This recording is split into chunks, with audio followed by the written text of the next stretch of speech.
"What are you doing in here?" Daniel Whitmore's voice cut through the dim hallway like a blade. He stood frozen in the doorway of the nursery, disbelief wrapped in fury. Rain clung to his coat. His eyes locked on the woman cradling both his sons, fast asleep in her arms, Marla Johnson, the new maid. She looked up, startled but calm. "They wouldn't sleep alone," she whispered. The twins, Caleb and Carter, breathed deeply for the first time in weeks. He didn't care. "You're fired," he snapped. She kissed the boys' foreheads and walked out barefoot into the storm. "What the hell do you think you're doing in my son's room?" Daniel Whitmore's voice cracked through the silence like a whip in a cathedral. The sharpness of it seemed to echo against the nursery walls, waking no one, but rattling the soul of the woman sitting quietly between two small beds. His tall frame filled the doorway, rain dripping from his overcoat, jaw clenched so tightly the veins in his temples stood out like cords of rope. He hadn't expected this. He hadn't expected her.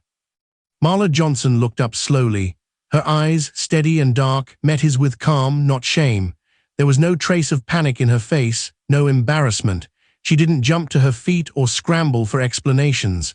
She simply pressed a finger to her lips and whispered, "Please." They just fell asleep. On either side of her, nestled under pale blue quilts, the Whitmore twins, Caleb and Carter, slept soundly, their tiny chests rising in rhythm, their mouths slightly open, their brows unknotted for the first time in weeks. One clutched a frayed teddy bear. The other had his fingers loosely curled around Marla's worn cardigan. A white noise machine hummed softly in the corner, casting a cocoon of peace over the room. Daniel didn't care. "I asked you a question," he barked, stepping into the room now, boots heavy on the hardwood. "Who gave you permission to be in here, in this room?"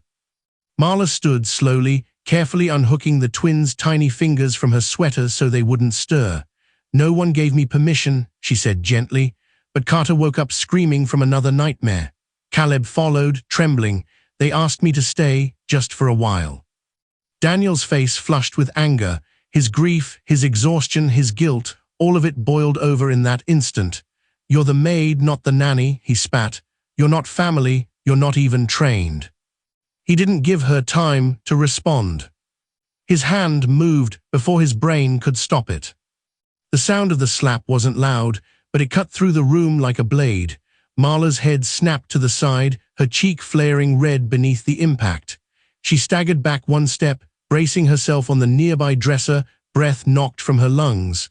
She didn't cry out, she didn't run, she didn't retaliate, she simply looked at him.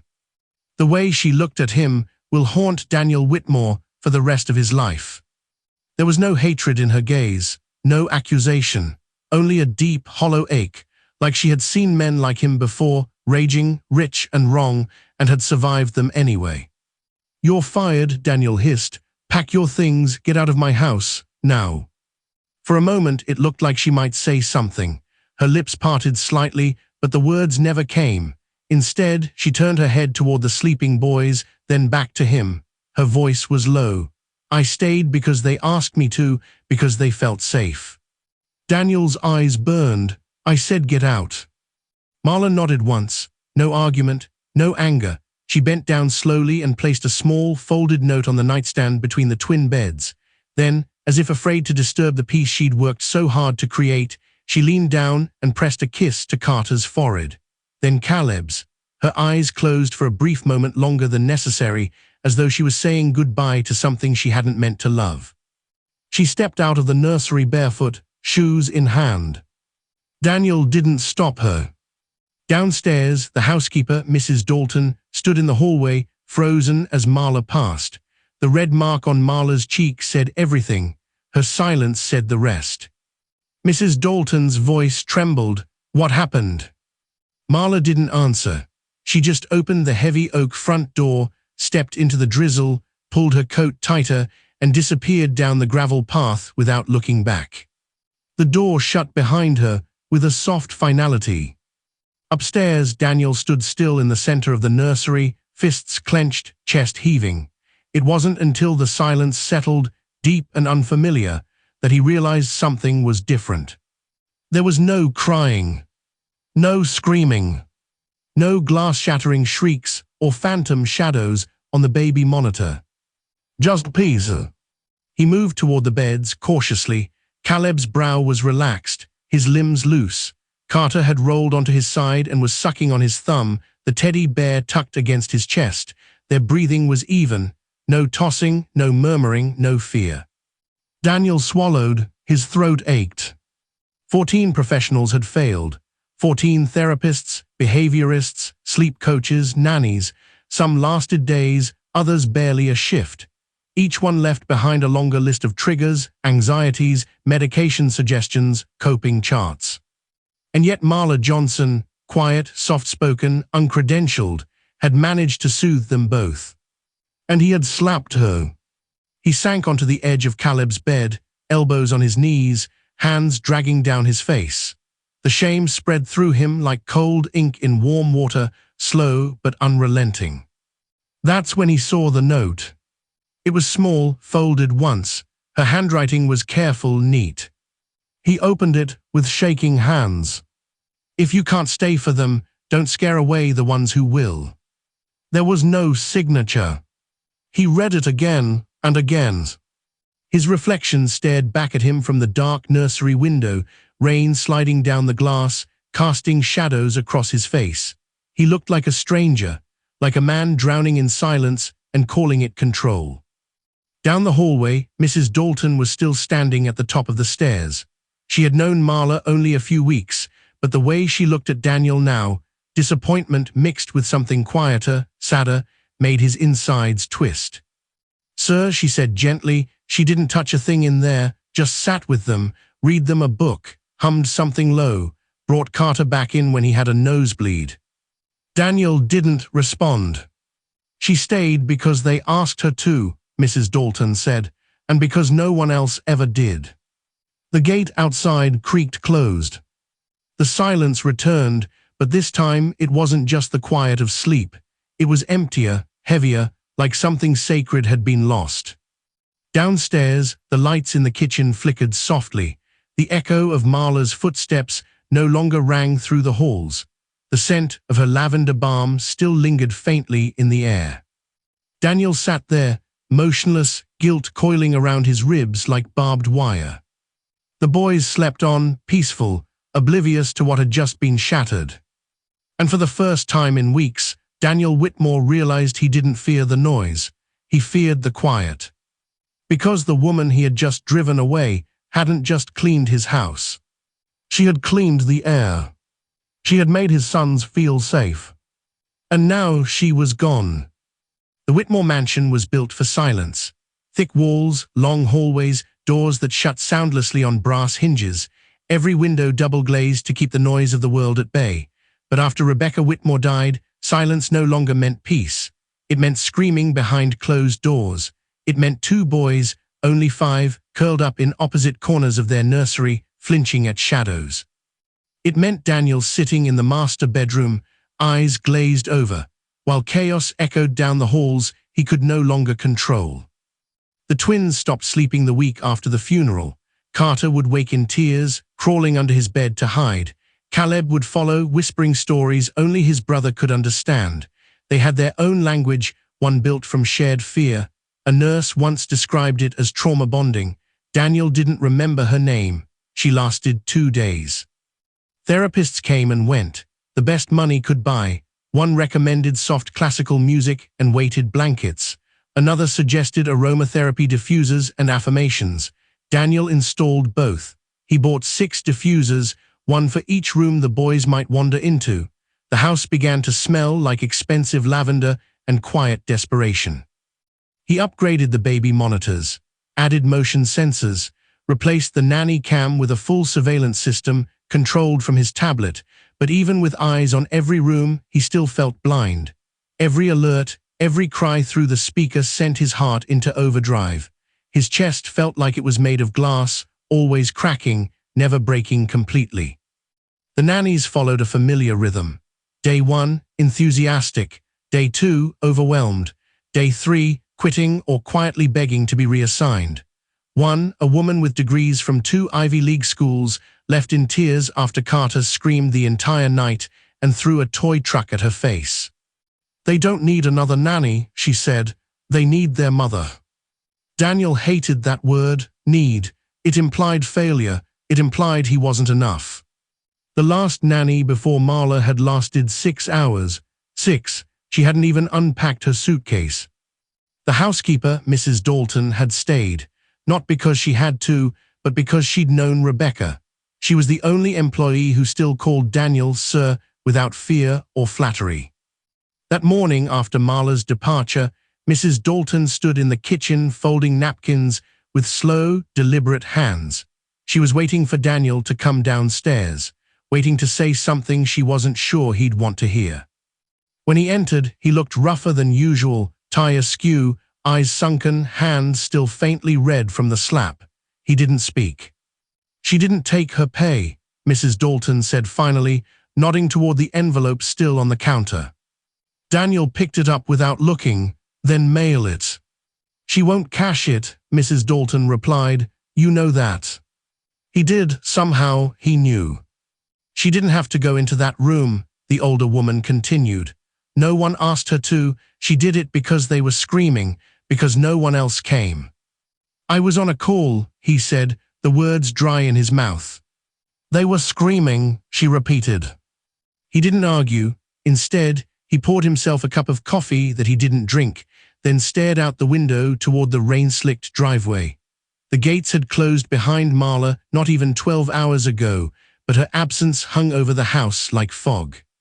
"Do you know what they said to me this morning?" Mrs. Dalton asked. Daniel turned. Carter asked if she was coming back. Caleb told him she left because Daddy yelled too loud. Daniel winced. "They've never asked about anyone else," she added. "Not once, not a nanny, not a therapist, not even me." He swallowed hard. They shouldn't have gotten that attached. Mrs. Dalton's gaze sharpened. Maybe, or maybe they finally found someone who didn't treat them like a problem to solve. He didn't reply. After a long silence, she nodded toward the hallway. "She left her things upstairs. You might want to see." Daniel hesitated, then slowly left the kitchen. His footsteps echoed up the marble staircase like a slow drumbeat. Marla's room was at the end of the staff wing, small and tucked away, with a view of the back garden. The door was still ajar. She hadn't packed. Not really. Her suitcase sat open on the bed, a few folded cardigans inside, a brush, a Bible with worn corners. The bed was made neatly. On the nightstand was a framed photograph, not of family, but of a sunflower field at sunset. Something about it felt personal, intentional, a kind of defiance, a reminder that beauty existed even after loss. But it was the sketchbook that caught his attention. It lay beneath a folded throw on the window seat, partly open, as if she had been working on it and simply forgotten to close it. Daniel picked it up, unsure why. Maybe he needed something tangible, something that wasn't guilt or silence. The drawings weren't professional. They were rough, almost childlike in their lines, but they were full of emotion. One showed Carter curled in her lap, holding a book upside down. Another had Caleb asleep on a couch, his mouth slightly open, his arms flung wide. A third had both boys in a blanket fort, eyes wide, pretending to be superheroes. They were smiling. Not fake Photoshop smiles, real ones, laughter in their eyes, mischief in their poses. He flipped the pages, slower now, seeing more sketches, a hand reaching for hers, a band-aid being applied, a paper airplane mid-flight. Each image was like a punch to the gut. She had seen them, not just watched them, but seen them, in ways Daniel hadn't, in ways he hadn't dared. The last page was half finished, a sketch of the two boys sleeping side by side, with Marla's silhouette between them like a quiet sentinel. A caption below read, "They rest where they are loved." Daniel closed the sketchbook slowly. He didn't know how long he sat there on the edge of her bed, elbows on his knees, the sketchbook in his lap like a confession. Eventually, Mrs. Dalton appeared in the doorway, her arms crossed, a gentleness in her expression that wasn't pity, just knowing. She never tried to replace anyone, she said, didn't act like she was the answer to every problem, just listened, cleaned quietly, hummed to herself. The boys, they leaned in. Daniel nodded faintly. She shouldn't have gone into the nursery. No, Mrs. Dalton agreed, but she did, because they called for help and no one else came. The silence that followed was long and heavy. What am I supposed to do now? He asked, the question more to himself than anyone else. Mrs. Dalton stepped forward and picked up a small object from the dresser, one of Carter's socks, tiny and mismatched, clearly left behind after the night's chaos. She placed it gently in his hand. Start by admitting you made a mistake. Daniel stared at the sock. It was damp with dried tears. Then find her, she added, softer now, before they forget what calm feels like. He nodded once, though he didn't know where to begin. Outside, the rain had stopped. The clouds had begun to break, and the afternoon sun struggled to push through. For the first time in what felt like months, Daniel noticed the light. He stood slowly, sketchbook still in hand, and looked around the room again. It didn't smell like lavender. It smelled like home. And he hadn't even noticed until it was gone. The bench was cold beneath her, the kind of cold that crept through fabric and flesh until it pressed straight into bone. Marla Johnson sat alone under the flickering fluorescent light of the Westbrook Transit Station, hands wrapped around a styrofoam cup of bitter vending machine coffee. It steamed in the chilled morning air, but her hands never quite warmed. Across the platform, a mother soothed a fussy toddler, murmuring lullabies into tiny ears. A couple argued quietly by the ticket kiosk. Someone slept curled up on a bench under a military surplus coat, but Marla sat still, back straight, face unreadable. She hadn't cried when he yelled at her. She hadn't cried when he hit her. She hadn't even cried when she kissed those boys' foreheads for the last time, their breathing finally steady, only to walk out barefoot into the rain. But now, in this nothing place between what was and what might be, her throat ached with the weight of unshed sorrow. It began with a single tear sliding down her cheek, unbidden, unfamiliar. She wiped it quickly, instinctively, not because she was ashamed, but because crying in public had been a habit she'd spent a lifetime unlearning. "You all right, ma'am?" a voice said gently. She looked up. A woman, maybe in her 60s, stood in front of her wearing a purple windbreaker and kind eyes. She extended a crumpled tissue without pressing. Marla blinked, then nodded. "Yes, just tired." The woman didn't pry. She simply smiled, nodded once, and walked on. That simple act, a tissue offered without judgment, shook something loose inside her. She clutched the tissue in one hand, her other still holding the lukewarm coffee. The tears came slow at first, then faster, until her shoulders trembled from the quiet violence of it. She didn't sob, that wasn't her way. But she wept, silently, completely.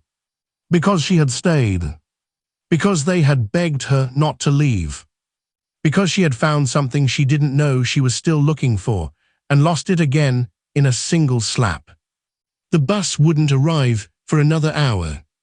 She stared out at the cracked pavement beyond the platform and let her memory unfurl. She had been 10 when her first foster home sent her away. Too quiet, they said, too slow to bond. By 12, she'd been in 5 different homes. By 14, she stopped unpacking her suitcase. She learned how to keep her voice steady, how to be invisible but useful, how to read moods from across a room, how to be everyone's second choice. Then at 19, there was Anthony, her son, her joy. He came into the world too early, lungs too weak, heart too stubborn. She spent 2 years trying to keep him alive, and when that didn't work, the next 10 trying to forgive herself. After Anthony passed, she didn't talk about him. People didn't want to hear about dead children. They wanted stories of resilience, of triumph, not slow, silent ache. So Marla became quiet, dependable, the woman who showed up early and left late, the one who kept extra band-aids and knew the difference between a tantrum and a trauma response. But no one asked her to stay. Not until those boys. Caleb and Carter weren't just troubled twins. They were broken in a way she understood. And when they reached for her in the dark, she didn't flinch. She reached back. She'd known it wouldn't last. Nothing ever did, but part of her, some reckless, bruised part, had hoped maybe this time would be different. That maybe, finally, she could be the one who stayed. Back at the Whitmore estate, the nursery was quiet. Too quiet. Daniel stood in the doorway again, just like the night before, only now the silence felt like guilt. The boys hadn't slept. Carter kept waking up every 20 minutes, sobbing into his pillow, kicking at the sheets. Caleb refused to lie down at all. He sat in the corner with the teddy bear Marla had once stitched a button back onto, staring at the door as if willing her to return. Daniel had tried. He'd brought up warm milk, dimmed the lights, even offered to sleep on the floor. They didn't respond, not with words. Just silence. The same kind of silence they used to greet every stranger before her. He watched them now, both finally dozing from exhaustion, not peace, and the weight in his chest settled like a stone. Mrs. Dalton entered quietly behind him. She held a laundry basket in her arms and paused, reading his expression. "How long have they been like this?" he asked without turning. "Since you sent her away," she answered simply. He closed his eyes. "They haven't eaten much," she added. "Wouldn't come to the table." Caleb threw his plate. Carter sat under the dining bench and cried. He nodded, jaw clenched. "And I heard Carter say something in the hallway," she continued. "Said he wished she was their real mom." Daniel opened his eyes slowly. "She was just the maid," he muttered, more to himself than anyone else. Mrs. Dalton's response was instant. No, she was the only one who didn't treat them like they were broken. He didn't answer. He walked out of the nursery, down the hallway to the small back staircase, and descended to the staff wing. Marla's room was still as he had left it, sketchbook on the bed, a toothbrush still in the holder, a sweater draped over the chair. He picked up the sweater. It smelled faintly of rose oil and something warmer, something that reminded him of childhood but refused to be named. He sat in the chair and opened the sketchbook again. This time he noticed a page he hadn't seen before, tucked in the back, a loose leaf. It was a drawing of the two boys curled up on either side of her, Marla reading aloud from a picture book. Her eyes were gentle, the boys' faces open. Beneath it, scrawled in softer handwriting, "Even birds sleep when they feel safe." He closed the sketchbook and pressed it against his chest, like maybe holding it close could press something back into place. At the bus station, the sound of brakes hissing against wet pavement signaled the arrival of the 6:45 to Atlanta. Marla stood slowly, wiping her face with the tissue she'd kept clutched in one hand. She reached into her coat pocket and pulled out her ticket. It was damp at the edges, but still valid. Her bag was light, she didn't own much. She walked toward the bus, her steps steady now, her eyes dry but tired. She paused at the door, unsure if she'd board. Her body moved forward, but her heart was still curled up in a nursery with two boys who hadn't asked for much, but had given her more than she expected. A small voice in her mind whispered, "What if you just stayed?" But she pushed it down. Staying wasn't an option anymore. She'd been dismissed, erased, again, and yet. She turned slowly, eyes sweeping the platform as if expecting someone, anyone, to appear and stop her. But no one came. So she stepped back, turned away from the bus, and sat down again on the bench. Her fingers trembled around the ticket. The mother across the platform caught her gaze and gave a soft smile. The toddler in her lap giggled at something unseen. And for a moment, just a moment, Marla allowed herself to imagine a life where she wasn't an afterthought. Where she was wanted. Not tolerated. Chosen. She folded the ticket once and tucked it away. Maybe not today. Maybe she wasn't done yet. Back at the estate, Daniel stood outside in the back garden, phone pressed to his ear, the cold wind nipping at his collar. "Shelby, it's Daniel. I need a favor." His assistant's voice on the other end was groggy. "Sir, what time is it?" "Find me Marla Johnson," he said. "I need to talk to her." "Do you have a forwarding address?" "No," he said. "Just check every shelter, volunteer center, train station in a 30-mile radius. Start there." A pause. "She doesn't drive," he added. "She takes buses. Look for bus logs. Pull anything you can." "Understood," Shelby said. He ended the call and exhaled into the wind. He didn't know what he'd say if he found her. He didn't know if she'd even listen. But he knew this: the twins had slept when she was there. And now they didn't. And maybe that was all the truth he needed. The sun rose slow and reluctant over the Whitmore estate, stretching pale light across marble floors and thick curtains. But inside the house, the light felt dimmed, muted by something heavier than clouds. Daniel hadn't slept.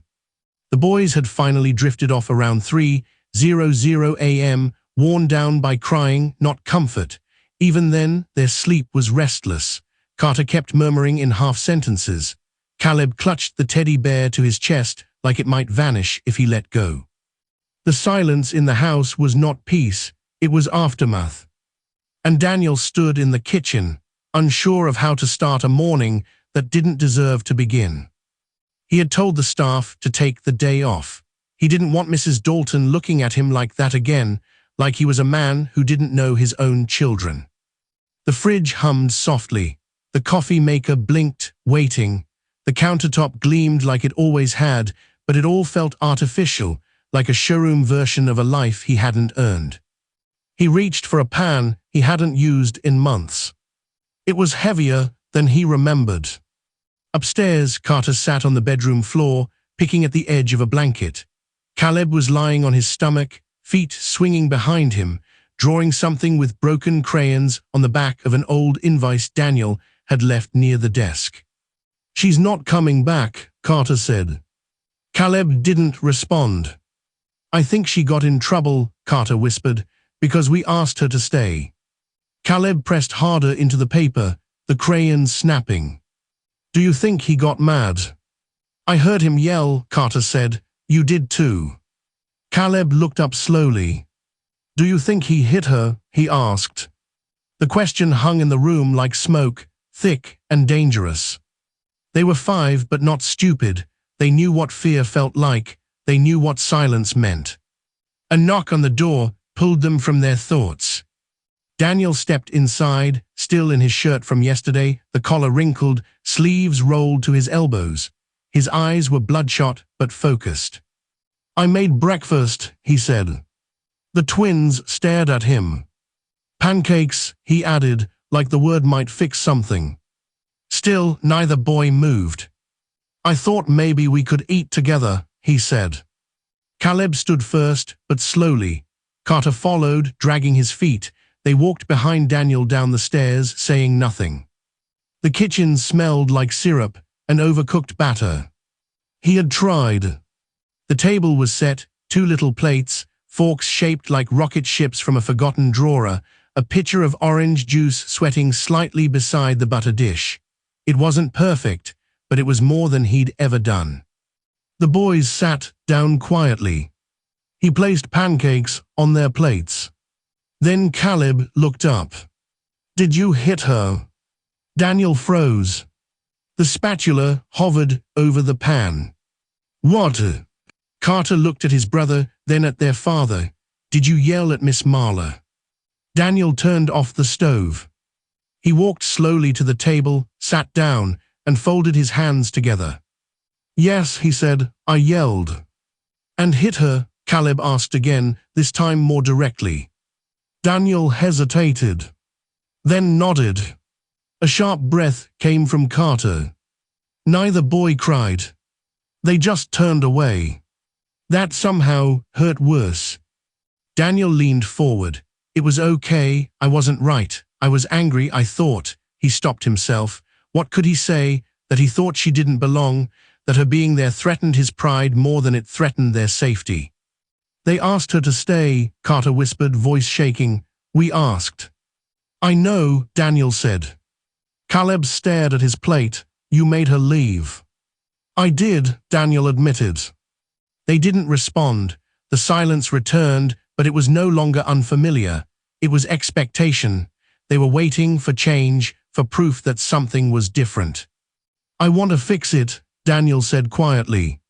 He didn't say it for himself. He said it because their eyes no longer saw him as safe, and that was more terrifying than guilt.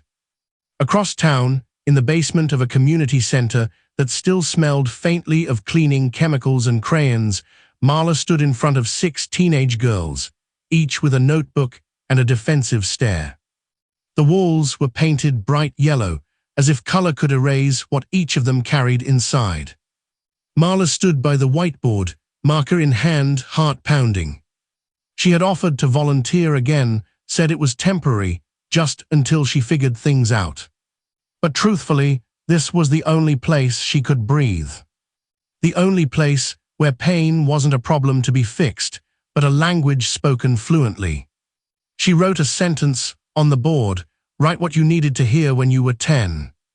The girls looked at each other, then at her. One rolled her eyes. I didn't hear nothing when I was 10, just fighting. Another shrugged. I don't even remember 10. That's okay, Marla said softly. Start there, start with what's missing. She turned around and wrote her own sentence beneath theirs. You are not disposable. Silence followed, the kind that doesn't hurt, just stretches. Is that what someone told you? One girl asked. Marla smiled faintly. No, it's what I wish someone had. A girl with blue braids raised her hand. How come you know how to say it? Marla paused, because I've been thrown away, more than once. They listened. She hadn't planned to talk about the twins, or the slap, or the nursery. But stories have a way of making their own paths. So she told them. Not everything, but enough. She told them about the 2 boys who screamed in their sleep and finally slept beside her. She told them about the man who couldn't see past her skin or title. She told them about walking away with her shoes in her hands because the floor was quieter than the man. No names, no headlines, just truth. One girl began to write. Then another. Then all of them. Marla watched the pens move across the pages and felt something loosen in her chest. Not forgiveness, exactly, but space. Maybe pain wasn't meant to be hidden. Maybe it was meant to be shared, even if only in fragments. Back at the house, Daniel sat at his desk. In front of him were papers, custody forms, emergency contacts, therapy notes. None of it meant anything now. He reached for his phone. The voicemail he played wasn't long. Miss Johnson, this is Georgia Family Shelter. Thank you for volunteering this week. We'd be happy to have you for another term. The girls said you were different. He pressed pause. Different. She had been. Different in all the right ways. He stood up, grabbed his coat, and headed for the door. Where are you going, sir? Asked Mrs. Dalton as he passed the foyer. To find the only person they've asked for since their mother died, he said. And then, as if realizing it for the first time, he added, to apologize. The shelter wasn't the kind of place Daniel Whitmore had ever been inside before. The parking lot was cracked with weeds pushing through the pavement. A rusted swing set creaked in the wind out back, and the door buzzed open only after a weary-eyed receptionist confirmed his name twice. Inside, the walls were painted a hopeful shade of blue, though time and fingerprints had dulled it. Posters about resilience and safety clung to the walls, edges curling from age. In the corner of the lobby, a teenage girl was reading aloud to a younger child, her voice low and rhythmic, both of them cross-legged on the linoleum floor. Daniel stood out in his expensive coat, polished shoes, and pressed shirt. He knew it, so did everyone else. I'm here to see Marla Johnson, he said, trying to sound calm. The receptionist looked him over, then called quietly down the hall. A few moments later, Marla appeared.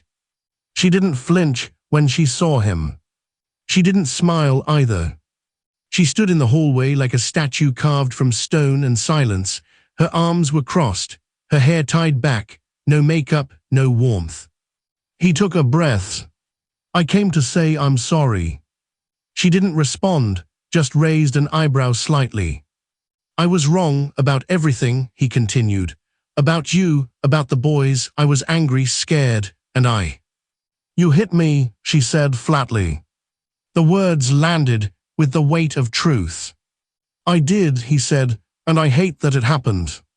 Still, she said nothing. "I want to make it right," he said. "I know I can't erase it, but I can change. I'm trying to." She watched him for a long moment, her eyes unblinking. "Why now?" she asked. "Because they cried for me." He nodded slowly. "Because they haven't smiled since you left."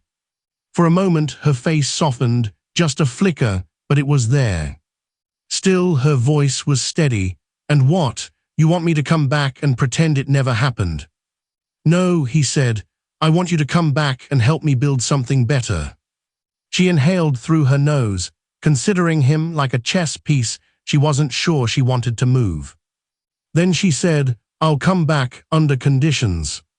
"Of course," he said quickly, "anything."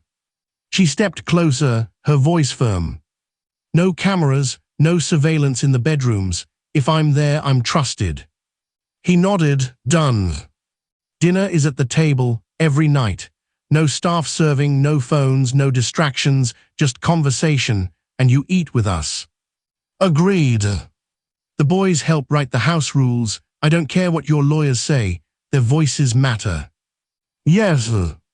"And if you ever raise your hand again, toward me, toward anyone, I walk, and I never look back." Daniel's throat tightened. "That won't happen again." She looked him up and down. "You mean that?" "I do." Silence stretched between them like a bridge neither had fully crossed. Then she said, "I want their bedroom moved, out of that mausoleum of grief." He blinked. She continued, "That nursery's a graveyard. Those boys sleep surrounded by shadows. They need sunlight, not ghosts." He swallowed. "Okay. And I choose the room." "Anything," he repeated. She finally nodded. "I'll come tonight, for dinner, that's it, one night, then we'll see." He nodded quickly. "Thank you." But she held up a hand. "Don't thank me yet." Back at the Whitmore estate, Carter stood at the window in his pajamas, forehead pressed to the glass. Caleb was on the floor, flipping through the sketchbook Marla had left behind. He stopped on a blank page and picked up a marker. "What are you doing?" Carter asked. "Drawing," Caleb said. "Why?" Caleb didn't look up, "So she knows we didn't forget." Carter climbed up beside him. "Can I help?" They worked in silence. A picture began to take shape, two boys holding hands with a woman in a red cardigan. Behind them, a house, bright yellow with big windows. The sky was filled with stars, and under the picture, Caleb wrote in crooked letters, "Come back, we'll be quiet this time." When Marla stepped through the front door just before 6:00 p.m., the boys were waiting in the foyer. They didn't yell or rush her, they didn't cry. Instead, they stood there holding the sketchbook between them, arms outstretched. She knelt down, eyes wide. Carter spoke first. "We made you a picture." Caleb added, "So you'd remember us." Her hands trembled as she took the sketchbook. When she saw the drawing, her breath caught. "I didn't forget," she whispered, "not for a second." Carter stepped forward and wrapped his arms around her waist. Then Caleb joined. She let them hold her, let herself melt into their warmth. Daniel stood at the foot of the stairs, watching. He didn't speak, he didn't interrupt.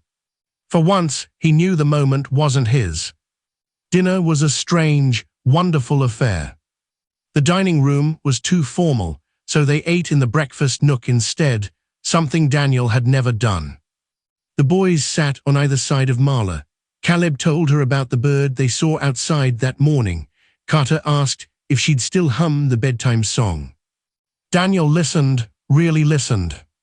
There were no phones, no staff, just them. He served lasagna, badly cut and too salty, but it didn't matter. The boys giggled, Marla smiled. When dinner ended, Caleb asked, "Will you stay tonight?" Daniel held his breath.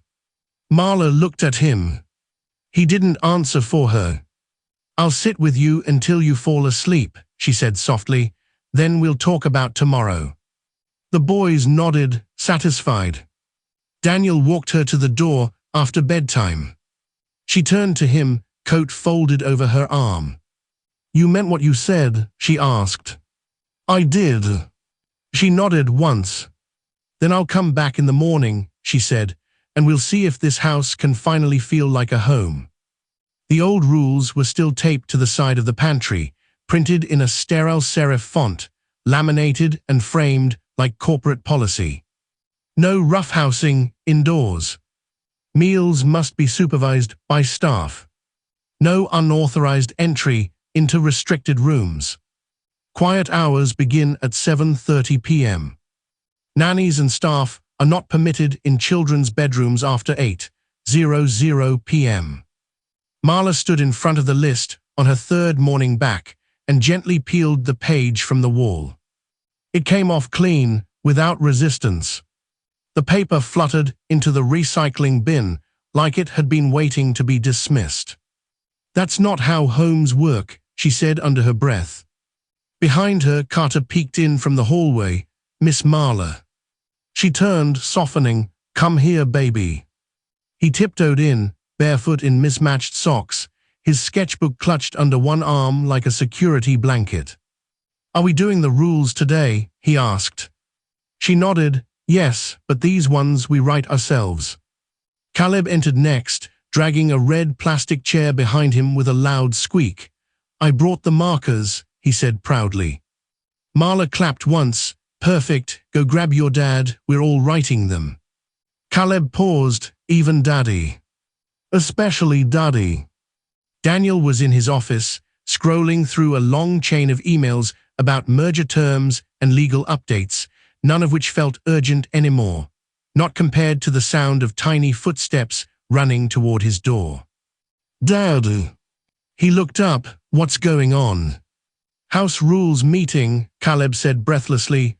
"Now." Daniel blinked. "I'm in a meeting." "No, you're not," Caleb replied. "You're just typing." He couldn't argue with that. Caleb grabbed his hand.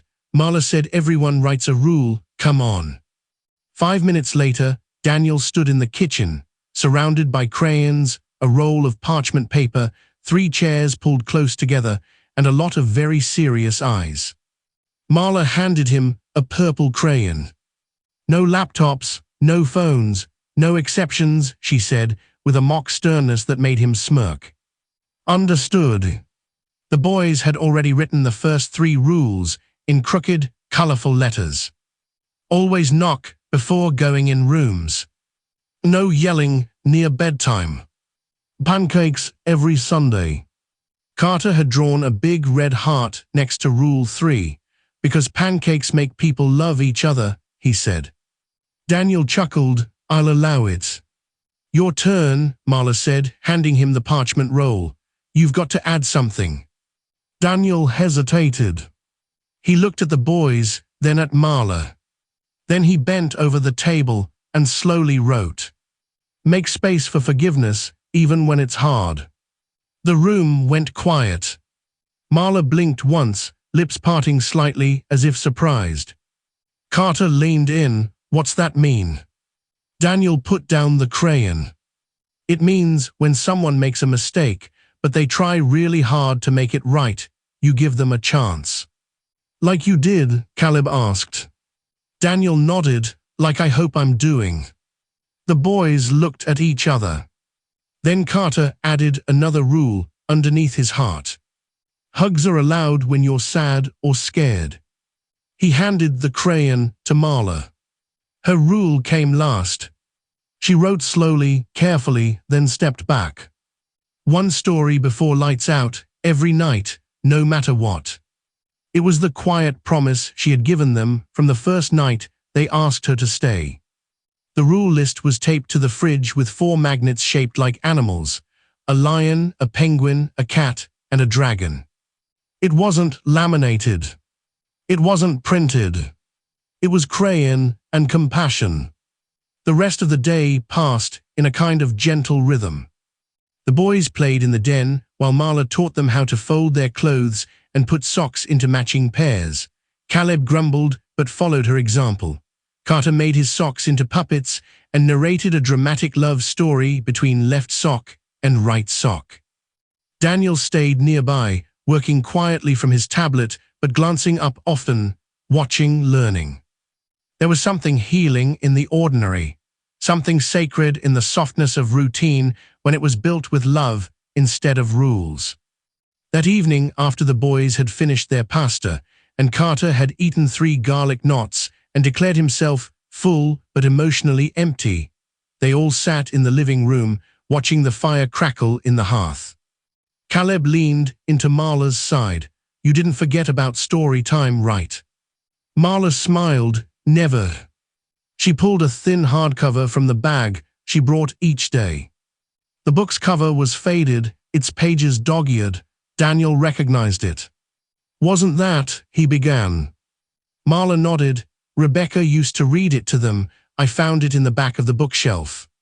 She began reading in a voice that was soft but deliberate, each word wrapped in meaning. The boys hung on every word. Daniel watched them, arms crossed loosely over his chest, his breath quiet. There was no screaming, no night terrors, just stillness, calm home. When the story ended, Caleb yawned so hard it made Carter giggle. Marla helped them up, walked them to their room, and sat between their beds like she had that first night. Daniel hovered at the doorway, unsure if he should enter. Daniel followed her out and gently closed it behind them. Downstairs, Marla paused at the refrigerator and looked at the list of rules. She touched the crayon letters with her fingertips. "They believe in these," she said quietly. "I believe in them too," Daniel replied. She turned to him. "You're learning," she admitted.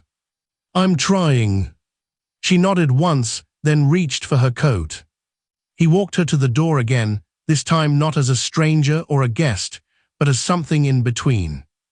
Before she left, she looked him in the eye and said, "Forgiveness isn't one big moment, it's 1,000 small choices." Daniel nodded, "Then I'll keep choosing." She stepped out into the night without another word. He stood at the door, watching the taillights of her ride disappear down the driveway. The fridge light clicked on behind him, illuminating a piece of parchment paper with 6 imperfect, crayon-written rules. The most important document in the house. It began with a knock at the door. Not the kind that announced guests or packages. This one was sharp, calculated, official. Daniel opened it to find a man in a black suit, rain still clinging to his coat sleeves. "Mr. Whitmore," he said briskly, "you've been served." The envelope was thick, legal, heavy with unspoken history. Inside, a custody petition. Filed by Edward and Alina Montgomery, Rebecca's parents. Daniel stood in the foyer, the storm howling just beyond the door, and read through the accusations line by line. His hands began to shake. Neglect. Mental instability. Unsafe environment for minors. History of aggression. Unfit to raise children alone. And beneath it all, subtle but undeniable, a well-funded attempt to erase him from his sons' lives. The Montgomerys had never approved of Daniel. Not when Rebecca married him. Not when she moved into the city. Not when she turned down the family trust to build her own name. And certainly not when she died, leaving her sons behind in the care of a man they believed had always been too cold, too distant, too beneath them. He hadn't spoken to them in nearly a year. Now they were trying to take his children. He sat in his office, the legal packet spread out in front of him, and reread one line over and over again. Given the recent violent incident involving household staff, we have serious concerns about the physical safety of our grandsons. That incident. The slap. He felt sick. Marla heard about the custody filing the next morning. Mrs. Dalton told her in hushed tones while the boys played with blocks on the floor. They want to take them away, she whispered, the grandparents. Marla stiffened, and the boys. Don't know yet, Dalton replied. Daniel hasn't told them. Marla looked toward the den, where Carter was explaining, in great detail, how a spaceship made of Legos could survive a lava planet. She couldn't imagine their laughter being replaced by silence again. Later that afternoon, Daniel called her into his study. She came in slowly, unsure of what space she was being asked to occupy, employee, witness, friend. He stood with his back to the fireplace, shoulders tight. I need your help, he said simply. She didn't reply, she waited. They filed for emergency custody, he explained, claimed I'm unstable, dangerous. She nodded, because of me. He flinched, because of what I did. She crossed her arms, what do you need?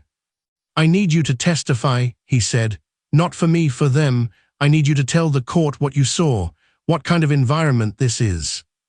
Marla's breath caught in her chest. Daniel, she said slowly, do you understand what that means? I do. No, I don't think you do, she said, stepping closer. I'm a black woman with a domestic work title and a history nobody's going to look twice at. If I take that stand, they will dissect my character in ways you've never had to imagine. He looked at her, but said nothing. They'll bring up foster homes, single motherhood, probably even Anthony's death. They'll ask why someone like me was in the nursery to begin with. I'll protect you, he said. No, she corrected. You'll try, but that courtroom will do what it always does to people like me, and if I take that stand, I might lose more than just dignity. Her voice shook, not with fear, but with fury that came from knowing exactly how the system works and who it works for. He exhaled, long and low. You don't have to testify, he said. I'll find another way. She looked away, but something flickered in her chest. Because she could testify. Because she had nothing left to fear and everything to protect. That night, she sat at the boys' bedsides, tucking them in like always. Caleb whispered, "Why's Daddy so sad?" Marla hesitated, then told the truth. Some people want to take you away from here. Carter's eyes went wide. Are we in trouble? No, baby, you didn't do anything wrong. Is Daddy? Caleb asked. No, she said softly, but some people think he shouldn't take care of you. The room went silent. Then Carter asked the question she had feared. Are you gonna leave again? She brushed the hair from his forehead. No, sweetheart, not this time. He relaxed beneath the blanket. And in that moment, her choice became clear. She couldn't stay silent. The courtroom smelled like wood polish and old air. Rows of oak benches, a judge with thick glasses, lawyers in dark suits that looked sharp enough to slice reputations. Daniel sat at the defense table, his tie too tight, fingers locked together. The Montgomerys were across the aisle, Elena in a navy blue dress with pearl earrings that caught the light like knives, Edward stiff and unreadable. When Marla walked in, every head turned. She didn't shrink. She didn't wear makeup or try to soften herself. She wore a simple blouse and a pin that said, I'm not disposable. Daniel met her eyes. She nodded once and took the stand. The opposing lawyer was predictably vicious. You have no formal childcare credentials. No, sir. Are you employed as a licensed therapist, counselor, or psychologist? No. You were hired as a maid. Yes. And yet, on the night of the alleged incident, you were found in the nursery, uninvited. I was responding to the children crying, she said evenly. The lawyer smiled like a shark, So you entered their bedroom without permission. I entered it because they were terrified, she answered, because no one else did. He moved on. You were once a foster child yourself. Yes. You lost custody of your own child. Her jaw tightened. He died of a heart defect. The room fell silent. I'm sorry, the lawyer said, clearly not meaning it. Do you believe someone with your background is qualified to advise on parenting choices? Marla leaned forward. I believe someone who has seen what neglect looks like and what healing requires might be more qualified than anyone sitting behind a polished desk. The judge raised an eyebrow. The lawyer tried to recover. You're clearly close to the children, but isn't it possible your emotions have clouded your judgment? Marla looked him dead in the eye. No, sir, they cleared it. Later on redirect, Daniel's attorney asked, Miss Johnson, in your time with the Whitmore children, did you ever witness neglect? No. Did you ever feel the children were unsafe with their father? She hesitated for just a second. I saw a man make a terrible mistake, and I saw him spend every day since trying to become better for them. And do you believe they belong with him? Yes, she said, her voice steady, because love isn't perfect, but they are loved. The judge didn't rule that day. But as Marla left the courtroom, the twins ran to her arms in the hallway, past photographers, past gasps, past all the polished judgment.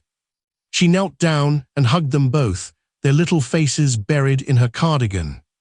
Daniel stood a few steps behind, eyes wet, hands shaking. You didn't have to do that, he said. I know, she said, but I didn't fight for me. She looked at the boys. I fought for them. Daniel's voice cracked, thank you. Marla stood slowly, took the boy's hands in hers and whispered, then we don't fight alone. The second day in court felt colder than the first. The AC vents rattled quietly. The walls, a dull beige, seemed to press in from all sides. The judge's bench loomed high above like a throne built from law books and indifference, and the polished shoes of lawyers whispered across the floors like secrets being traded under oath. Daniel sat beside his attorney, jaw tight, fingers clenching and unclenching over a legal pad. He had barely slept, and his eyes betrayed it. Across the courtroom, the Montgomerys were composed, almost regal. Elena wore a charcoal grey suit with a silk scarf knotted neatly at her throat, her hair a sculpted monument of dignity. Edward sat with a cane propped beside him, his expression hard as stone.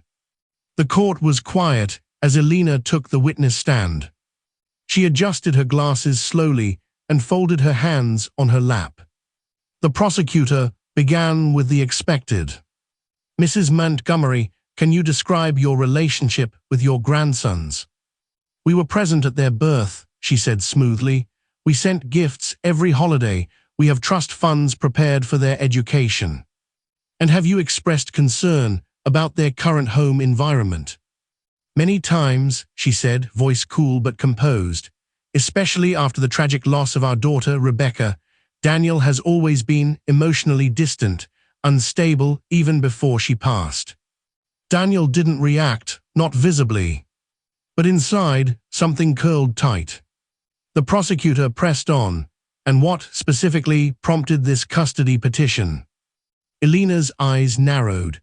The presence of an unvetted housemaid in the nursery, a physical altercation, an utter lack of judgment. We cannot stand by while our grandsons are raised in chaos. She turned slightly toward the judge and added, with pointed clarity, this woman, Miss Johnson, is unqualified, temporary help at best. Marla sat in the gallery, back straight, jaw locked. There it was. Not just the dismissal. The reduction. She was furniture in their eyes, disposable. Replaceable. And the room, though filled with people, said nothing. The silence was more violent than words. During the recess, Marla stood in the hallway, staring out a tall window that overlooked the courthouse lawn. Daniel approached slowly. You don't have to go back in, he said quietly. You've done more than enough. She didn't turn to face him. She called me temporary. I know. Marla exhaled, slow and tired. They always do, in one way or another. He reached for something to say. You're not. She finally turned. Her eyes glistened, but her voice was steel. Then let me prove it. The courtroom buzzed faintly as people shuffled back into place. Marla took the stand again, her cardigan sleeves pushed back, revealing the scar on her wrist, faint but unmistakable, a remnant of foster care, of her son's hospital nights, of lifting things too heavy for one person to carry. The judge adjusted his glasses. Miss Johnson, do you wish to make a final statement before deliberation? Marla nodded. She leaned toward the microphone and began slowly. I've been called many things in my life. Quiet, strong, difficult, disposable. I've cleaned homes for people who never looked me in the eye, raised children who forgot my name the moment I left. I've been hired and fired in the same week because I asked too many questions. She looked toward Alina without flinching. But those boys, Caleb and Carter, they didn't care about any of that. They didn't care where I came from or what I wore. They cared that I showed up, every day, even when they cried, even when they screamed. Her voice caught for a breath, but not from weakness. They let me in not because I was special, but because I stayed. The room went silent. No gavel, no paper rustling, no coughs. Just that line hanging in the air, like a promise scratched into glass.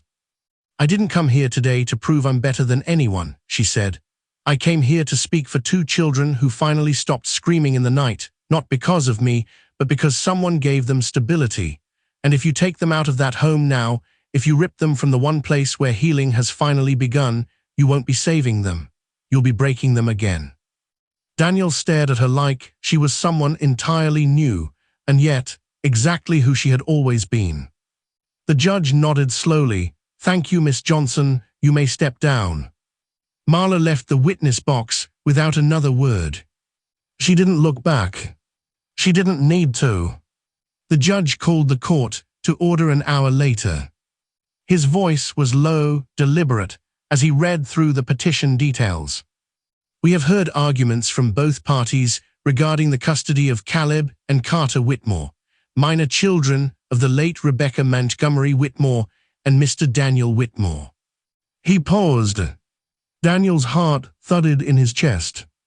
We have reviewed the recent allegations, incident reports, witness testimony, including that of Miss Marla Johnson, whose presence in these proceedings proved unexpectedly pivotal. Alina stiffened. The judge continued. After careful consideration, this court finds no legal basis to remove the children from their father's care. Gasps. Silence. Tears. The custody petition is hereby denied. His gavel struck wood. Court is adjourned. Daniel exhaled so hard his shoulders slumped forward. His attorney squeezed his arm in silent congratulations. Across the aisle, Alina Montgomery stood frozen, her mouth pressed into a line so tight it threatened to disappear. Marla didn't cheer. She didn't smile. She simply closed her eyes for one heartbeat longer than usual, and then opened them again, like waking from a long, hard dream. Outside the courtroom, the boys were waiting in a side room with Mrs. Dalton. When they saw Daniel and Marla walk in, their eyes lit up. We heard, Carter said, bouncing in place. You're staying? Caleb asked. Daniel crouched down in front of them. You're not going anywhere, he said, voice thick. We're staying together, all of us. The twins tackled him in a hug. Then Carter turned to Marla. You too. She knelt beside them. If you'll still have me. Caleb looked at her, puzzled. Your family. She pulled them both into her arms, pressing her face into their little shoulders, holding on for dear life. Daniel watched, unable to speak. Because somewhere deep in his chest, something cracked open and poured out, something he didn't have a name for, only a feeling. Home. That night, after the boys were asleep, Daniel found Marla in the kitchen, standing in front of the fridge. She was reading The House Rules again. All six were still there. A little smudged now, the colors faded, but still taped up proudly beneath the magnet shaped like a lion. He walked to her side, quietly. "They tried to erase you today," he said. "They've been trying to erase people like me since before I was born," she replied. "Today was nothing new." He swallowed. "I'm sorry. You weren't the one doing the erasing." Daniel looked at her, then reached into the drawer, pulled out a clean piece of parchment, and handed her a crayon. "You want to add one more?" he asked. Marla took it, thought for a moment, then wrote, "We protect each other, especially when it's hard." She placed it just below the others. And for the first time in weeks, Daniel smiled. Not out of relief, but out of gratitude. Because what they had wasn't just repaired. It was rebuilt. Together. The courtroom was behind them, but the weight of it lingered like fog. Daniel stood at the edge of the boys' backyard, hands in his coat pockets, eyes fixed on the empty carriage house at the back of the property. It hadn't been used for anything meaningful in years, just a shell of brick and dust, with tall windows and hollow echoes. But now he saw something else. A space that could matter. A space that could give. Marla stood beside him, arms crossed against the wind. "You're thinking again," she said softly. He glanced at her. "Too much." She shook her head. "Not enough sometimes." Daniel chuckled, then looked back at the building. "I've been thinking about what happens next, not just for us, but for them, all the kids like them." She followed his gaze. "You mean the ones the world forgets until they break?" He nodded. "I want to do something about that," he said. "I want to build something that doesn't just patch them up and send them back into chaos. I want it to be real, deep-rooted, long-term." Marla squinted into the fading sun, like healing instead of damage control. "Exactly." He turned to her fully now. "I want to start a center for children who have been through trauma, who have lost parents, who have lived through things they shouldn't have." Her brow raised, cautious but curious. "I want you to help me build it," he said. Marla was quiet. The wind stirred dry leaves around their feet. "I'm not a therapist," she said. "I don't want another therapist," he replied. "I want you, as a co-founder, as someone who understands not just how to help, but how to stay." She turned toward him slowly. "Why me?" "Because you saved them when I couldn't, because you saved me, and because," he hesitated, "you're the first person who ever taught me what safety actually looks like." Marla's eyes flicked away, searching the treetops as if unsure how to hold those words. She looked back at the carriage house, then at him.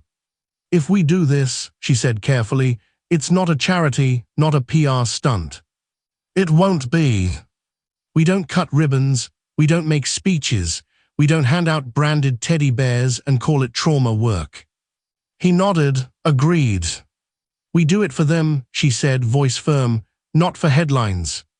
He smiled, yes. Only then did she let herself believe it was possible. Renovation began that month. The boys helped clear the space, dragging tiny brooms across the dusty floors and pretending to be construction managers. Daniel hired contractors who knew how to listen, who didn't ask why he was converting a carriage house into a therapy center instead of a guest suite. Marla brought in local educators, social workers, and one retired nurse from her old shelter who specialized in grief counseling. They chose warm paint colors, nothing sterile or white. No locks on the inside of the doors. Every window was to remain uncovered during daylight hours. Marla insisted on a room with blankets of every texture because some kids only calmed down with fleece. Another room had sketchpads and musical instruments, even if no one knew how to play them yet. There were no uniforms. No rules about sitting still. Only one poster hung on the front wall. This is not a place to fix you. This is a place to find yourself again. One evening, Daniel walked into the nearly finished building holding 2 coffee cups and found Marla seated on the floor, back against the wall, a binder of notes open on her lap. She looked up at him and accepted the cup without speaking. For a moment, they sat in silence. Then Daniel said, "I never thought this would be my life." "Which part?" she asked. "Any of it," he said. "Fatherhood, repairing a building with my hands, creating a place for kids like mine." "Like mine too," she added. He glanced at her. She looked down at the binder. "I spent my entire childhood wishing a place like this existed, just one adult who didn't talk down to me, just one door I could close without being afraid of the sound." Daniel's throat tightened. He sat beside her on the floor. "I've done a lot of things wrong," he said quietly. She nodded. "So have I." He turned to her. "But this feels right." Marla closed the binder and looked him in the eye. "It only stays right if we keep checking our intentions," she said. "Every decision has to be about the kids, not our guilt, not our need to be seen as good." "I can do that." She raised an eyebrow. "It'll take practice." He smiled. "You'll keep me honest." Marla nodded. "I always have." The center opened 3 months later. There was no ribbon cutting, no press release, just an unlocked door. And on the first day, a girl named Belle walked through it. She was 12, silent, shoulders rounded like she was trying to disappear. Marla greeted her with a smile and no clipboard. Belle didn't speak, didn't sit, didn't cry.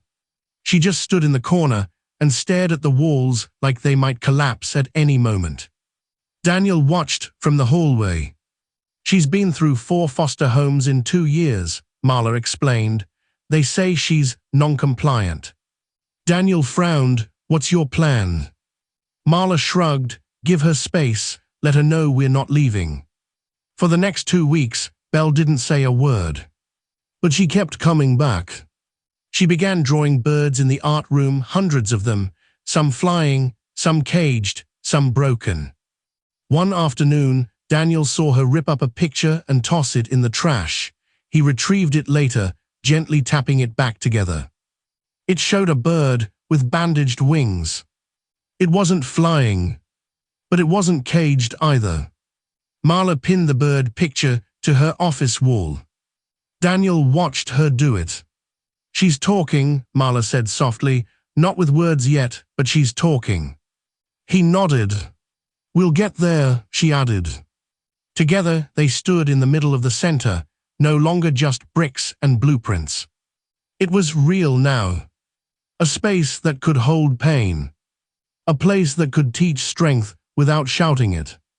And as the sun slipped low across the courtyard, and the boys ran through the grass with paper kites trailing behind them, Daniel looked at Marla and said the quiet truth that had been building in his chest for months. "This isn't just their second chance." She turned to him. "It's ours too." The girl arrived with nothing but a garbage bag. Not a suitcase, not a backpack. A crumpled black trash bag over her shoulder, half-zipped and heavy with things she didn't want to talk about. Her name was Belle. She stood at the entrance of the Whitmore Healing Center like someone forced into church against her will. Shoulders squared, chin up, eyes loaded with sarcasm before anyone even spoke. The kind of posture a child adopts when they've been disappointed too many times and would rather throw the first punch, verbally or otherwise, than let anyone in close enough to hurt them. She had a chipped tooth, a small scar beneath her left ear, and wore a sweatshirt 3 sizes too big that said, "I do owe you pretty." Marla greeted her at the door. No clipboard, no name badge, just a gentle smile and open palms. Belle looked her up and down and sneered. "You're the one who's supposed to fix me." "No," Marla said simply, "I'm the one who won't try." Belle blinked. then pushed past her without another word. The intake file said Belle had been in the system since age 6, 3 failed foster placements, 1 short stint in juvenile detention after throwing a chair at a school counselor, diagnosed with oppositional defiant disorder and potential conduct issues. Marla read the file once, then slid it into a drawer. She didn't care how Belle had been labeled. She cared how Belle saw herself. For the first 2 days, Belle didn't speak. She didn't participate in group activities.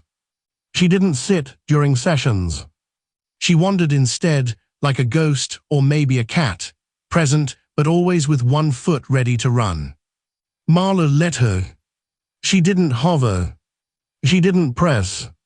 On the 3rd morning, Belle entered the art room and stood silently in front of a wall covered with children's paintings, bright colors, hopeful scribbles, rainbows and trees and families drawn with too many fingers. Then, at the far end, she saw something different. A sketch in pencil, darker, rougher. A bird. Its wings were cracked. Not broken, just bent. Belle stared at it, then slowly sat down at the empty table beneath it. Marla walked in 10 minutes later and saw her there, silent, hunched, holding a charcoal pencil with the kind of grip that suggested she'd rather stab with it than sketch. She didn't interrupt. She just sat at the table across from Belle, pulled a blank sheet of paper toward herself, and began to draw. A tree. Just the trunk at first. Neither spoke. The only sound was the scratch of pencil against paper and the occasional creak of an old chair. 30 minutes passed. Then Belle said, without looking up, "Yours is crooked." Marla smiled, "So are most trees." Belle's lip twitched, not quite a smile, but not resistance either. Progress. The next day, Belle was back. She drew a bird with clipped wings, locked inside a cage. The cage was inside a house. The house had no doors. "Do you want to talk about it?" Marla asked. Belle shrugged. "It's just a bird." Marla didn't push. But later that evening, she pinned the sketch on the wall beside the others. Belle didn't stop her. She just watched. Daniel noticed her by the end of the week. "She doesn't speak much," he said quietly.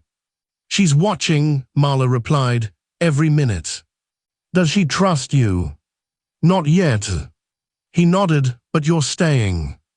Marla didn't need to answer. On the 5th day, Belle refused lunch. Sat in the courtyard, knees to chest, earbuds in. Marla brought her a sandwich anyway. Placed it on the bench beside her. Didn't say a word. 30 minutes later, the wrapper was in the trash and the crumbs were gone. "Why birds?" Marla asked gently the following afternoon. Belle didn't lift her head. "They're the only thing that still looks free." "Not all of them fly," Marla replied. Belle finally looked up. "But they try." The words came out harder than expected, like they hurt to admit. Marla nodded. "You tried too." Belle hesitated, then whispered, "I used to." That night, Daniel found Marla in the supply closet, sorting sketchpads and counting dull pencils. "You okay?" he asked. She blew out a breath. "She's starting to peel." He tilted his head. "Peel. Kids like her, like I was, don't open up. They peel, one sharp edge at a time." He leaned against the doorframe. "And you think you're getting through?" "She hasn't run," Marla said. "That's the loudest thing she's said so far." He nodded, watching her wrap the last of the pencils in a rubber band. "You're good at this," he said.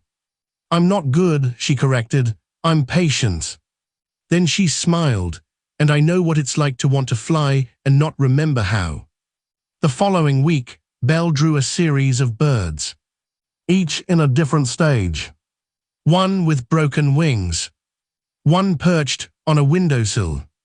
One gliding low over water. Marla never asked about the drawings again.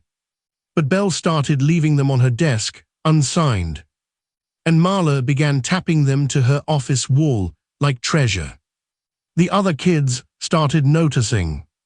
A few began drawing birds too. Soon the art room was filled with feathers, wings, beaks, and skis.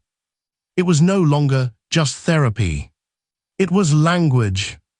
Then came the moment Marla knew was coming. The day Belle disappeared for 2 hours. Staff panicked. Daniel called every contact in the system. But Marla didn't panic. She waited on the porch of the center with 2 sandwiches and a blanket. Just after sunset, Belle returned. She didn't explain where she'd been. She just sat beside Marla and bit into the sandwich without a word. They sat there for 20 minutes. Then Marla said, "You're not a bird in a cage." Belle didn't respond. "You're a hawk," she added, "but you've been taught your wings are dangerous." Belle looked away, eyes glossy. "I don't want to fly if it means getting shot down." "Then we build you a place where flying is safe," Marla said. And for the first time, Belle leaned her head onto someone's shoulder. Marla let her stay there. As long as she needed. At the end of the month, the center held its first small art exhibit. No press. Just parents, foster families, and staff. Each child picked one drawing to display. Belle was the last one on the back wall. A large sketch in charcoal. A bird, wings fully spread, flying straight into a storm, but with lightning behind it instead of a head. No cage. No house. No chains. Just the sky. Underneath it, in small print. "I'm not trapped, I'm training." Daniel stood in front of the piece, quietly stunned. "She did that?" he asked. Marla nodded. "She did. She's going to make it, isn't she?" Marla looked across the room to where Belle stood, arms crossed, pretending not to care. "She already is," she said. Then she whispered, as if to herself, one feather at a time. The email came at 3:17 a.m. No subject line, no name. Just a single sentence in the body. "You built your house on a broken girl." Attached was a PDF. Marla opened it half asleep, expecting spam. Instead, she found herself staring at a scanned document marked confidential in red ink across the top. It was a juvenile file, Belle. But not the real one. Because the real file never said she attacked a teacher with scissors. Or that she had violent ideation and a record of unprovoked aggression. This was a plant. And it was designed to burn everything to the ground. Daniel was in the kitchen when Marla arrived just after sunrise, her shoulders squared like a soldier returning from war. He looked up, confused. "You're here early." "We've got a problem," she said flatly, placing the printout on the counter. He read through it in silence. "Where did you get this?" Anonymous email, no reply address, no trail. His eyes darkened. "This isn't real." "I know. But if this spreads..." She finished the thought for him. "It won't just hurt Belle, it'll sink us both." By noon, the article was live. Published by a second-rate blog with a taste for scandal and a willingness to twist truths into outrage. The headline read, "Unvetted children, unqualified staff, Whitmore Healing Center faces serious allegations." The piece quoted a confidential source and included excerpts from the fake file, implying Marla had lied on her background check, that Belle was dangerous, and that the center was an emotional time bomb waiting to explode. Buried halfway through the article was a familiar name. Edward Montgomery. Listed not as a source, but as a concerned benefactor with access to legal documents. Daniel stared at the screen, rage simmering beneath the surface. He couldn't take the kids, so now he's coming for the building. Marla didn't answer. She was watching Belle through the office window. The girl was sitting in the courtyard, alone, her sketchbook closed on her lap. She hadn't read the article yet, but she felt something had shifted. Kids like her always knew when the adults stopped believing. The board called an emergency meeting. 3 of the original donors had already frozen their funding, citing concerns about safety and compliance.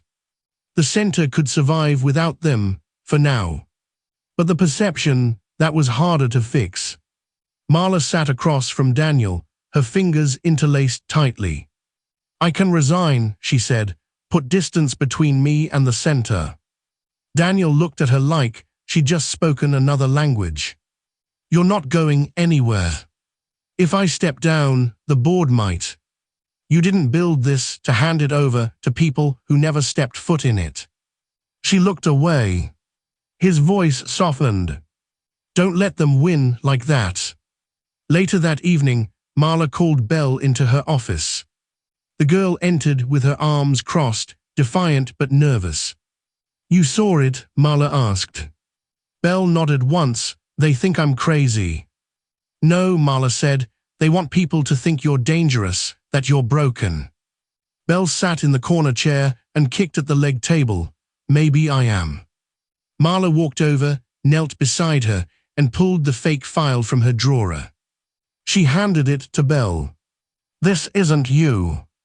Belle's hands trembled as she flipped through the pages.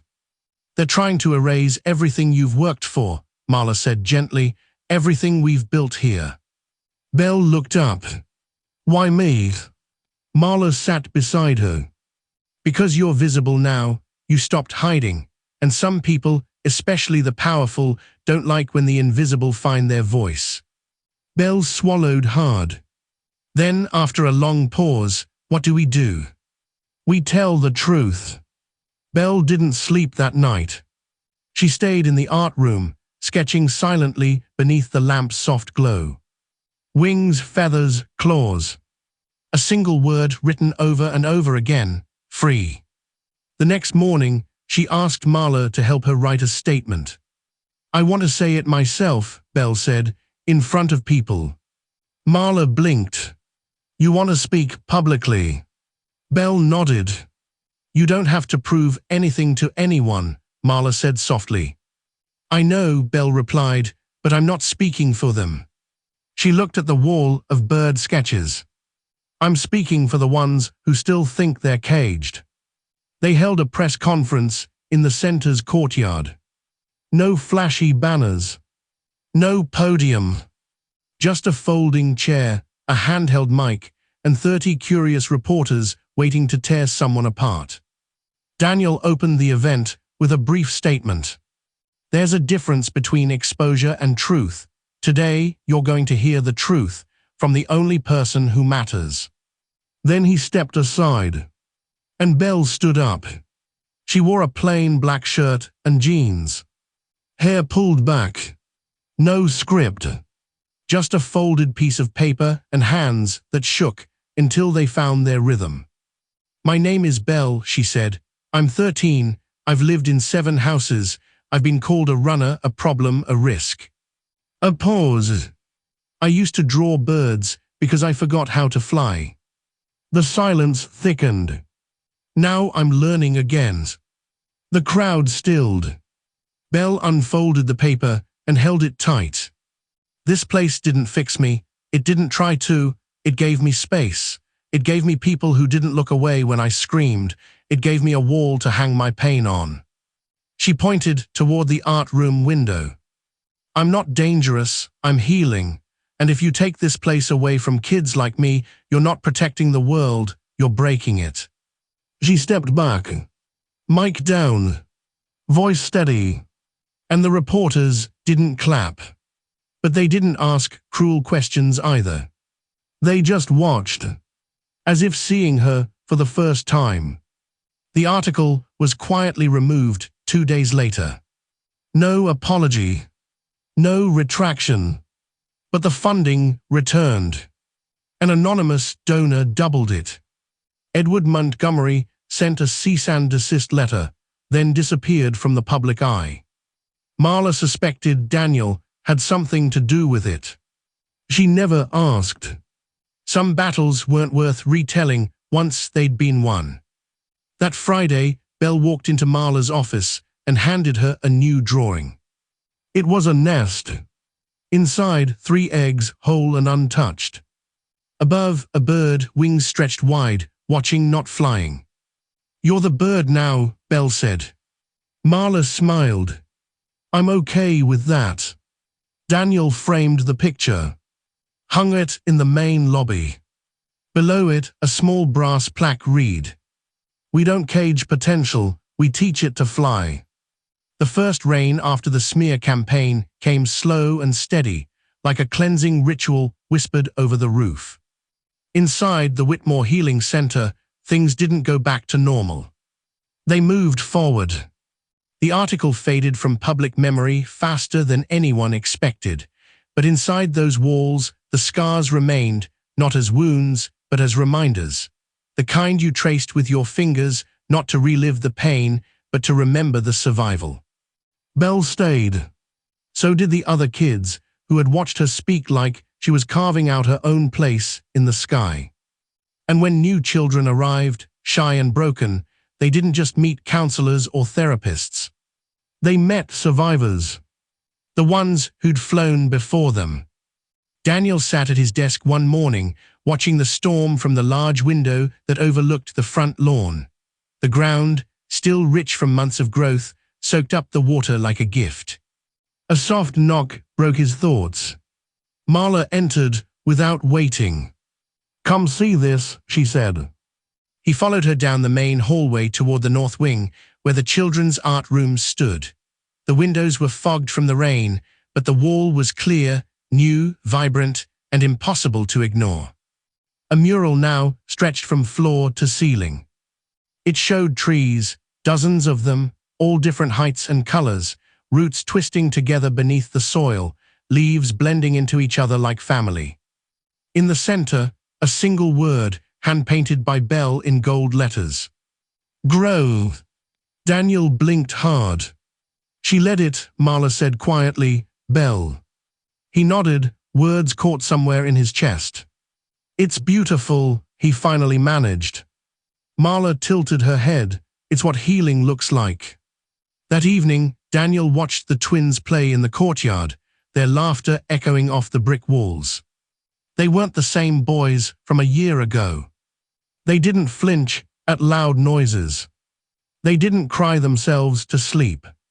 They didn't shut down when someone raised their voice. They laughed with their whole chests now. Carter climbed trees. Caleb told jokes he didn't quite understand. They were healing. And he knew why. It wasn't just the therapy, or the routine, or even the center. It was Marla. She had poured herself into their home like sunlight in a dark room, quiet, patient, constant. She hadn't just helped raise his sons. She had saved them. So that night, after the twins went to bed, Daniel knocked on Marla's door. She opened it with a raised brow. "You okay?" He nodded, then held up a manila folder. "I want you to look at something." She took it, skeptical, and opened it slowly. Inside, a legal petition. Petitioner, Daniel Whitmore. Co-guardian nominee, Marla Johnson. Subject, Caleb and Carter Whitmore. Her mouth parted, breath catching. He stepped forward. "I don't want to just share a building with you, Marla. I want to share them. I want you to be their legal guardian, their mother." She blinked once. Twice. "Daniel." "You've already been that," he said. "In every way that matters, this just makes it real." She held the papers like they might vanish. "I never thought," she stopped herself. Daniel took her hand. "You don't have to say yes tonight or tomorrow, but I wanted you to know this place, these boys, me, were not whole without you." Tears welled in her eyes. And for the first time in years, Marla Johnson didn't feel like someone passing through. She felt permanent. Word spread fast. The kids whispered it like a secret too precious to say loud. Belle sketched a new bird with two hearts beside its wings. The twins made a giant welcome sign that read, "You're ours now." Even Mrs. Dalton cried when the judge approved the petition, shaking Marla's hand in the courthouse hallway with both hands, whispering, "About time." That night they celebrated quietly at home. Pizza on paper plates. The twins made crowns out of cardboard and gave Marla the title Boss Mom. Daniel laughed, but when he looked at her, his chest ached with something deeper than joy. It was peace. The kind that comes when the pieces finally fit. 2 weeks later, Marla led the boys outside with a bucket, gloves, and a small box of rose roots.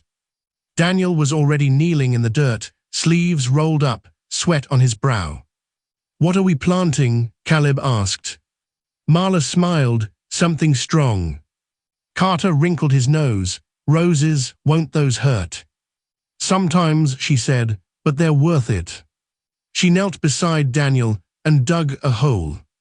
"Roots are funny," she explained to the boys. "They grow underground where nobody can see them, but they hold up everything." She looked at Daniel. He met her gaze. "And sometimes," she added, "you have to plant them together if you want them to last." The boys helped lower the rose roots into the soil, tiny hands pressing dirt over something that would take time, patience, and care. Just like them. By sunset, the garden bed was full. 12 rose plants, all different shades, lined the fence behind the center. One for each child who had passed through. One for each story that bloomed despite the thorns. Daniel wrapped his arm around Marla's waist as the boys ran ahead, chasing fireflies. "They'll come back next spring," he said quietly. "The roses." "The kids," he said, "all of them, even the ones who think they're gone for good." Marla leaned into him. "They'll come back because they know we'll still be here." And they would. Because what they had built wasn't temporary. It wasn't performative. It wasn't fragile. It was rooted. And from those roots, something bigger would grow, branches that reached other neighborhoods, other cities, other kids who'd been told they were too broken to matter. Not just a healing center, but a movement, a legacy, a family. Later that night, Belle walked the garden path, trailing her fingers along the edge of the new soil. She paused at the rose bush, with white petals tipped in red. Beside it, a small wooden sign read, "Planted with Truth." She smiled, then pulled a folded paper from her back pocket and pinned it to the fence. It was a sketch.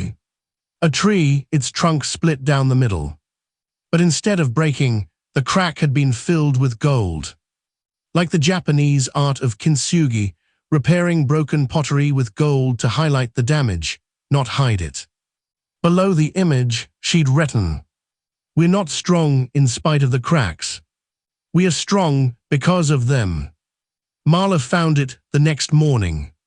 She stood there for a long time, reading, breathing, remembering. Then she whispered to the wind, to the sky, to all the kids still finding their wings. "We are gold in the cracks. And if this story moved you, here's what you can do. Not for us, not for views, but for the people who live this story every day. For the women who show up in silence, mop in hand, heart wide open. The ones who are only remembered when they're gone. The ones who raise children who forget their names. The ones who pour everything into homes that never belonged to them and never ask for credit. For the black women who are told their care is too loud, their strength too intimidating, their boundaries too inconvenient. For every child like Belle, silent, hurt, and taught by the system to hide their heart just to survive another week. This wasn't just a story. It was a mirror. Because Marla Johnson may be fictional, but her reflection is. She lives in every foster mother who buys crayons out of her own pocket because the budget ran dry. She lives in every trauma worker who cancels her lunch break to let a teenager finish crying without feeling rushed. She lives in every grandparent denied custody because their zip code didn't match the court's comfort zone. She lives in every child care worker who has lost count of how many families they've loved and let go of, because no one ever saw them as anything more than the help. And she lives in every child who just wants to sleep through the night without fear. So now the question is, what are you going to do with what you felt? Because this story isn't done. Not yet. Start by listening to the women who are still invisible, to the kids who stopped talking because no one listened when they did, to the educators and volunteers and caseworkers on the front lines, burning out silently under policies that prioritize paperwork over people. Don't just thank them. Fund them. Share their work. Write letters to the ones who gave you safety when your own home didn't. Look at the systems, too. Ask why courts are quicker to remove children from poor parents than they are to prosecute abusers in powerful homes. Ask why foster care feels like a warehouse instead of a ladder. Ask why we demand emotional labor from women of color while refusing them real leadership. Ask your schools what trauma-informed actually means and whether they're just throwing buzzwords at broken children. And if you're a parent, watch how your kids treat the janitor, the bus driver, the nanny, the nurse. Because they're learning from you. They're watching how you look at someone like Marla Johnson and deciding whether she matters. If you cried, it means you cared. But care without action is comfort. And Marla didn't make anyone comfortable. She made them better. She did save the twins. She stayed when no one else would. That's the story. That's the challenge. Not to be heroes, but to be present, consistent, unshakable, to show up again tomorrow, even when we're tired, even when we're overlooked, even when we are told we are too much or not enough. So to every real-life Marla out there, we see you, we honor you, and if no one ever said it clearly before, thank you. You're not temporary. You're the roots. You're the reason anything stands. If this story reminded you of someone who mattered, someone who changed your life quietly, send this to them. Tell them you remember. And if you are someone who's lived this story, drop a comment, share your truth. You are not alone. Not anymore. Because there's one last truth this story taught us. Healing doesn't start when the pain stops. It starts when someone stays. Let's be the ones who stay. Together.